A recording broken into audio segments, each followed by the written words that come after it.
शहरात गेल्या आठवड्यात झालेल्या चिमुरड्यांच्या लैंगिक अत्याचाराच्या प्रकरणांवर वार्तांकन करणाऱ्या दैनिक सकाळच्या महिला पत्रकार मोहिनी जाधव यांच्यावर अंबरनाथचे माजी नगराध्यक्ष वामन म्हात्रे यांनी अश्लील आणि अपमानास्पद वक्तव्य केले। या घटनेनंतर पत्रकार संघटनेतून संतापाची लाट उसळली आहे। ठाणे शहर दैनिक पत्रकार संघानं म्हात्रे यांच्या या वक्तव्याचा तीव्र निषेध व्यक्त केला असून पोलीस प्रशासनानं तातडीनं गुन्हा दाखल करावा अशी मागणी केली आहे। संघटनेनं प्रशासनास इशारा दिलाय की जर योग्य ती कारवाई न झाल्यास आंदोलनाला तीव्र रूप येईल आणि त्याची संपूर्ण जबाबदारी प्रशासनावरच असेल। महिला पत्रकारांच्या सुरक्षिततेची मागणी करत संघानं अशा घटनांना आळा घालण्यासाठी कठोर उपाययोजना करणं आवश्यक असल्याचं सांगितलं, जेणेकरून महिला पत्रकारांना त्यांच्या कामाच्या ठिकाणी अपमानास्पद वागणुकीला सामोरं जावं लागू नये। जो काय अन्याय झाला त्याबद्दल आवाज उठवता, काय सांगाल? जोरात बोला। बदलापूरची जी घटना आहे, सगळ्यात पहिले ज्या 2 बालिकांवर अत्याचार झालेला आहे ती घटना अतिशय निषेधार्ह आहे आणि त्या बालिकांना न्याय मागण्यासाठी आपलं कर्तव्य बजावणाऱ्या महिला पत्रकाराला सुद्धा अतिशय अश्लील आणि अपमानास्पद असं वक्तव्य एका सत्ताधारी पक्षाच्या नेत्याने करावं ही खरंच लोकशाहीचा अपमान करणारी घटना आहे। त्यामुळे मला असं वाटतं की बदलापूरच्या ज्या सकाळच्या प्रतिनिधी आहेत मोहिनी जाधव त्या घटनेचा पाठपुरावा करत होत्या, त्यावेळेला त्यांना हे असं सगळं त्यांच्यावर हा प्रसंग म्हणजे घटना त्यांच्याबद्दल घडलेली आहे। या घटनेचा समस्त महिला पत्रकार आणि ठाणे शहर दैनिक पत्रकार संघाच्या वतीने मी निषेध करते आणि संबंधित जे आहे ज्याला सरकार पाठीशी घालत आहे त्या वामन म्हात्रेंवर कडक कारवाई करावी अशी माझी आमच्या सगळ्या महिला पत्रकारांची आणि ठाणे शहर दैनिक पत्रकार संघाची मागणी आहे।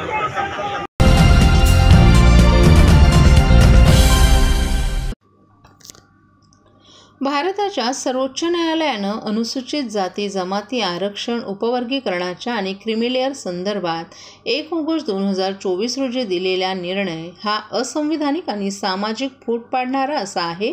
तसंच सामाजिकदृष्ट्या अत्यंत घातक ठरणार असून सर्वोच्च न्यायालयाच्या निर्णयाचा निषेध समाज बांधवांकडून व्यक्त होतोय।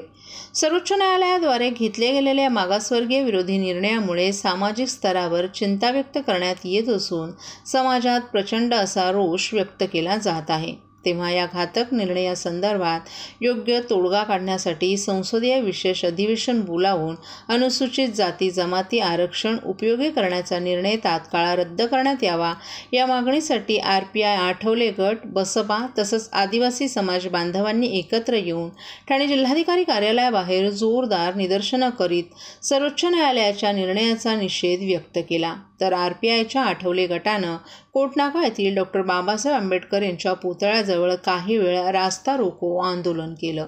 सुप्रीम कोर्टाच्या 7 जजनी जे ऑर्डर दिलेली आहे त्याच्यामध्ये SC STच्या लोकांचं वर्गीकरण करण्याचा जो त्यांनी दिलेला आदेश आहे त्यामध्ये नॉन क्रिमिनलची जे अट टाकणार आहेत ती गोष्ट आमच्या दलित समाज आदिवासी समाजाच्या विरोधातली आहे। त्यामुळं SC STच्या सर्व समाजांनी लोकांनी ह्या सुप्रीम कोर्टाच्या निर्णयाचा निषेध केलेला आहे। तो निर्णय सरकारने लावू नये, त्या निर्णय सुप्रीम कोर्टाने मागे घ्यावा ही आमची प्रमुख मागणी आहे। त्याच्यासाठी आज इथं सर्व दलित समाज जे SC STचे लोक आहेत ते सर्व मिळून एकत्र आंदोलनात उतरलेले आहे। काय वाटतं, सरकार ही अट शिथिल करतील का? करायला पाहिजे। करतील का म्हणजे मेहरबानी करतायत का? संविधानिक बाब आहे, त्याला करावं लागेल।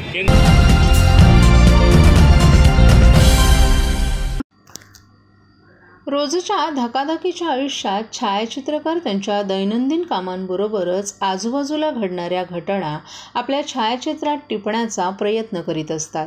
त्यांच्या या कलागुणांना वाव देण्यासाठी आणि छायाचित्रकारांना स्वतःचं अस्तित्व प्रस्थापित करण्याची संधी देण्यासाठी अशा प्रकारच्या छायाचित्र प्रदर्शनाची आवश्यकता असल्याचं मत राष्ट्रीय छायाचित्र स्पर्धेच्या पारितोषिक वितरण सोहळ्यात खासदार नरेश म्हस्के यांनी व्यक्त केले।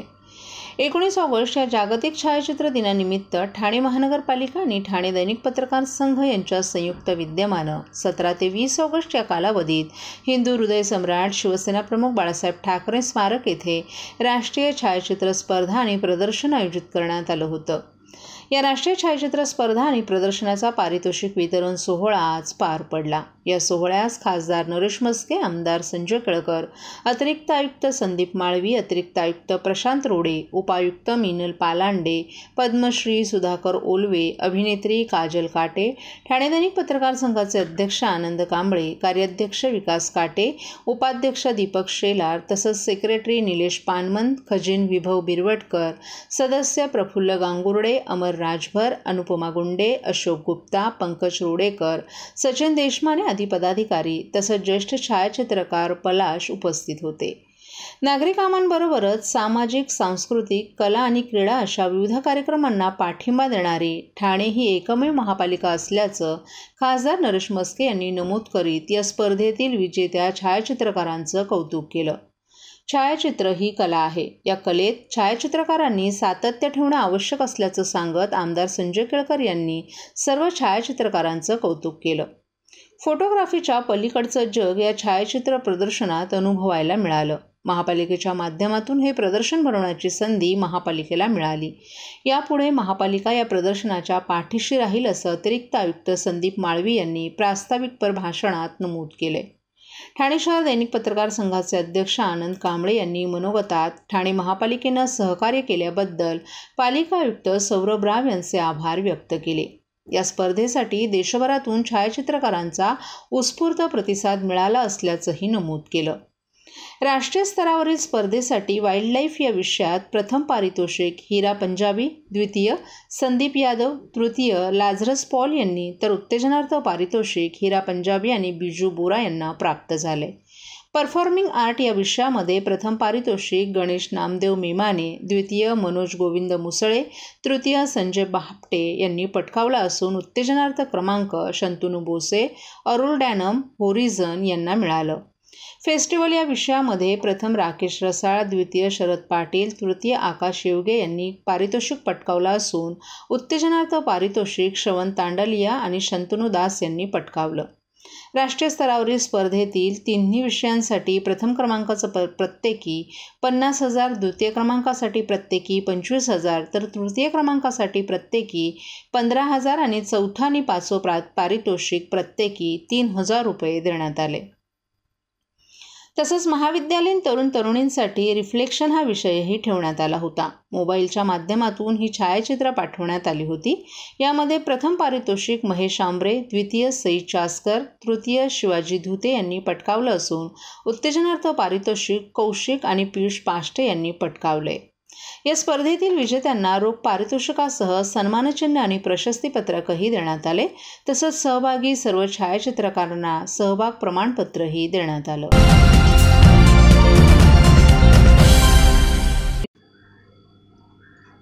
राज्यात होणाऱ्या महिला अत्याचारातील घटनांच्या निषेधार्थ महाविकास आघाडीनं आज ठाण्यात महामार्ग रोखून धरला।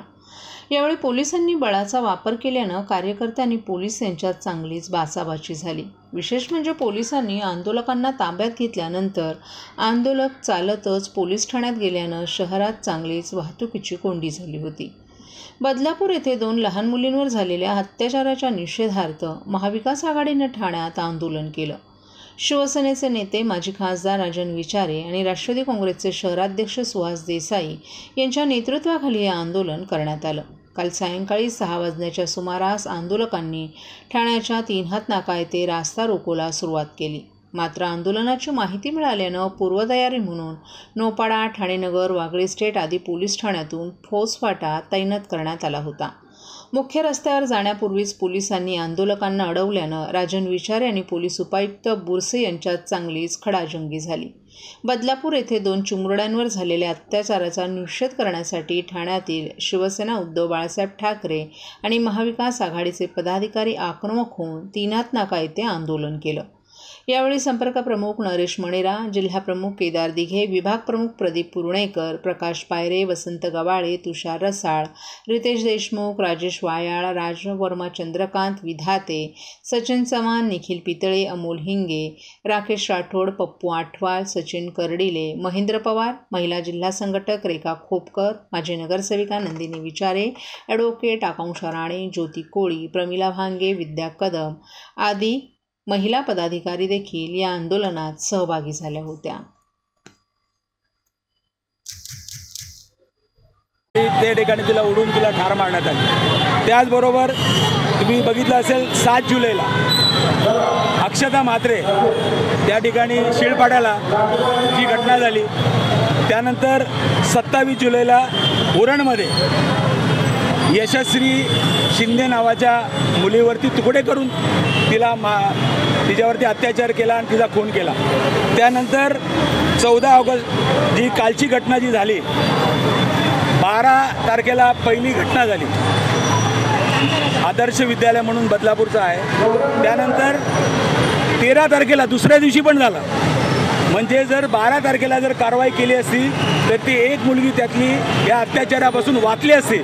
परंतु आज हे सरकार आहे, हे सरकार निंदे सरकार ज्या पद्धतीने या महाराष्ट्रामध्ये महिलांवरती अत्याचार होत आहे. काल संपूर्ण आजभर राख्या बांधल्या होत्या. या हातात फक्त आता शरीरावरचा बाकीचे अवयव बाकी होते. परंतु आज तुम्ही बघितले असेल आमच्या लाडक्या बहिणी, आज लहान मुली या ठिकाणी सुरक्षित नाही. गेले 5 ते 7 महिन्यापासून या संपूर्ण आजूबाजूच्या परिसरामध्ये तुम्ही बघितलं असेल एवढ्या घटना होऊन सुद्धा या ठिकाणी कुठे न्याय मिळाला जात नाही. फास्ट ट्रॅकच्या नावाखाली त्या ठिकाणी अक्षता म्हात्रे हिचा जो मृत्यू झाला 3 महिन्यापूर्वी, 3 महिने झाले अजूनही त्या ठिकाणी त्या फास्ट ट्रॅकमध्ये जे सरकारी वकील कोण नेमले होते ते सुद्धा गेले नाहीत. फास्ट ट्रॅक म्हणजे 50 वर्ष केस चालणार आहे का?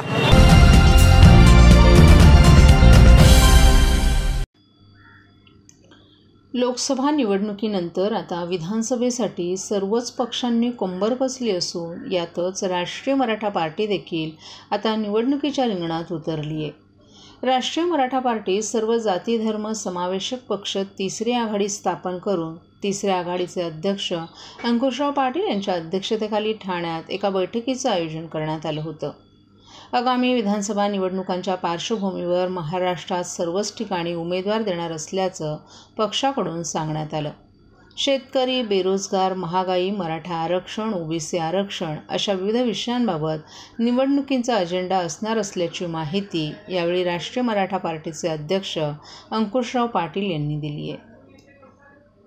आम्ही राष्ट्रीय मराठा पार्टीच्या वतीनं महाराष्ट्रामधल्या सर्व 288 जागांनी लढवण्याचा आमचा प्रयत्न आहे आणि आम्ही सर्व आता आमची कार्यकारिणी झालेली आहे आणि या कार्यकारिणीच्या माध्यमातून आम्ही सारख्या अशा 8-8 दिवसाला आम्ही मिटिंगला गेलो होतो. आम्ही तर विभागवार सगळ्या आम्ही सर्व विभागाचे प्रमुख आम्ही नेमणार आहोत, जिल्ह्याचे प्रमुख नेमणार आहोत, पूर्ण विधानसभेचे आम्ही प्रमुख नेमणार आहोत आणि त्या माध्यमातून आम्ही महाराष्ट्रामध्ये पूर्ण असा दौरा करणार आहोत आणि दौरा करून या दौऱ्याच्या माध्यमातून सर्व जाती धर्म सर्वांच्या आम्ही बैठका घेऊन आम्ही राष्ट्रीय मराठा पार्टीकडे ज्याला उभा टाकायचा आहे, ज्या उमेदवाराला इच्छुक उमेदवार आहेत विधानसभेच्या, त्यांनी आमचे एक राष्ट्रीय मराठा पार्टीचं आपल्याला ठाण्यामध्ये तेमिनाक्याला ऑफिस आहे, माननीय ॲडव्होकेट एस डी पाटील साहेब आहेत, तर त्यांच्या ऑफिसमध्ये पूर्ण महाराष्ट्राचे ज्याला तिकीट पाहिजे त्या इच्छुकांनी तिथं अर्ज करायला पाहिजे आणि ते अर्ज आल्यानंतर आम्ही छाननी करून मग आम्ही आमचे विभागीय असतील, जिल्हा अध्यक्ष असतील आणि विधानसभेच्या अध्यक्षाकडून पूर्ण अहवाल घेऊ